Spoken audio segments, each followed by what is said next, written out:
Sa wakas, may eyewitness na may personal knowledge sa power play ni Senator Loren Legarda para i-corner ang political privileges para sa crony solar firms ng anak niyang si Crying Leandro Leviste. Si former Manila Mayor at ex-Deputy Speaker Lito Atienza. Alam nyo, nag-apply yan, pinasok agad sa Committee on Franchises.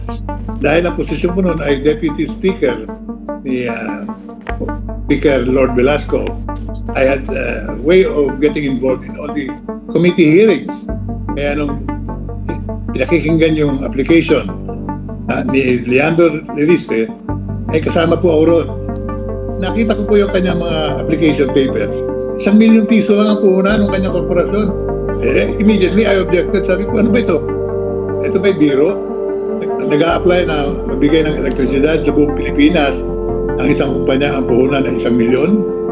Kaya, agad pinasura ko. Pero, binago agad yung application papers. Nilagyan ng 1 bilyong puhunan. Susunod na tanong ko, saan ko muna 1 bilyon? Si Leandro Leviste, hindi pa siya congressman noon. But he was the son of Senator Loren Legarda, who was the one lobbying very strongly for the approval of the application. What is my basis for this? Ako mismo kinausap ni Senadora. You can ask her. If she denies it, I have proofs to present. Ako'y hiningan niya ng meeting. Nagpulong kami sa Manila Polo Club at doon kami nag-usap. Kaibigan ko naman si Senadora, kaya pumayag akong magkape kami. Pero nang pinag-uusapan na po yung prangkisa, hindi nagbabago yung aking posisyon. Sinabi ko, I will not change my position. Your son is not qualified to receive a national franchise. Kaya ako po yung nagre-research eh. Nagtatanong ako sa mga solar players sa bansa. Lahat sila kontra, sabi nila, ano bang ginagawa itong batang ito? Ngayon lang namin nakita yan. Humihingi ng national franchise. Samantalang yung mga kausap ko ay talagang sila ng mga batikang provider ng elektrisidad through solar energy sa buong Pilipinas. Kaya patuloy ang pagkontra ko at umabot kami sa botohan sa floor. Nung nakita ko na talagang may epekto yung lobbying ni Senadora dahil sinabi sa akin ni dating Pangulo Gloria Macapagal Arroyo, pagbigyan mo na si Loren dito. Alam mo na, kaibigan natin niya. Sabi ko, ma'am, I'm doing this for the nation, for the people, at wala po akong personal galit o inis dito sa mga taong ito. But I cannot change my position. So they continued campaigning on the floor. Marami sila nakumbinsi. Nakita kong maaaprobahan na yung erroneous appreciation of an application of a young man with no experience in solar energy and no money, no capitalization that will support his promises. Pinilit ko yung clause. Hindi pwedeng ibenta itong pag-isang ito. Pag ito'y nakuha ninyo, igigit ko, lalagyan natin ang provision na hindi pwedeng ibenta yan, lalo-lalo na sa mga banyaga, pagkat kontrang-kontra po tayo dyan. Energy should be Philippine-owned. At kasi sa local corporation, hindi po pwedeng ibenta po yan. Pumayag naman yung mga sponsor. Kaya nasingit po yung provision na mawawala ng visa yung prangkisa kung ibibenta ni Leviste. Pero binenta nila. Ang nangyari, yung aking sa pantaha, nangyari. Binenta nila sa mga Koreano, tapos binenta kay Meralco, kay marami pang iba. Ngayon, kung nagsisiguro yung mga foreign investors, so-called, nalaman nila eh. Wala na palang visa yung prangkisa yan eh. Dahil hindi pwedeng ibenta sa foreigner. Kaya, pero yung nagbentahan, naganap. Kaya, ang aking sa pantaha, supported by the solar providers in the country, tama po. Hindi sila talaga seryoso na tumulong sa mga baryo. Nilang purpose talaga, inegosyo yung papel kapag ka nakuha nila yung prangkisa. Tapos sila po na kailangan, ang kailangan po yung prangkisa.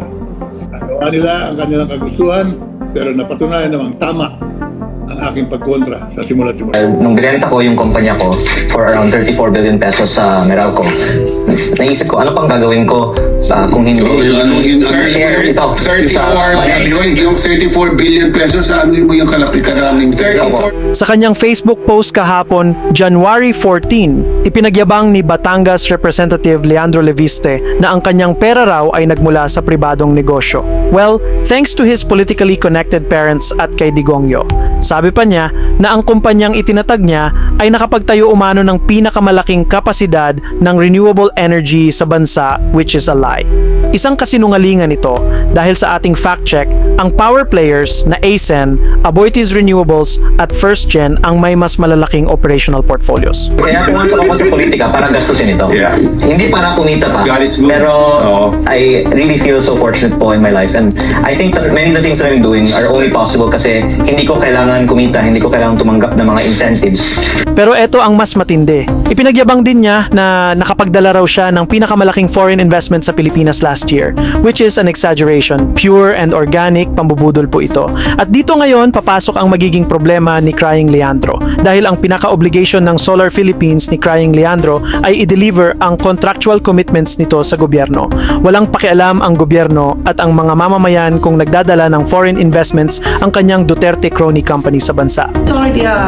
That's already a constitutional violation. Dahil ang pagyayabang niyang iyan ay proof sa isiniwalat ni Department of Energy Secretary Sharon Garin na may corruption at kalokohan ang mga politically connected crony developers kagaya ng Solar Philippines ni Crying Leandro sa renewable sector. That could be proof or evidence na binalahura at binaboy ni Crying Leandro ang privilege na ibinigay sa kanya bilang Duterte crony noong panahon ni Digongyo.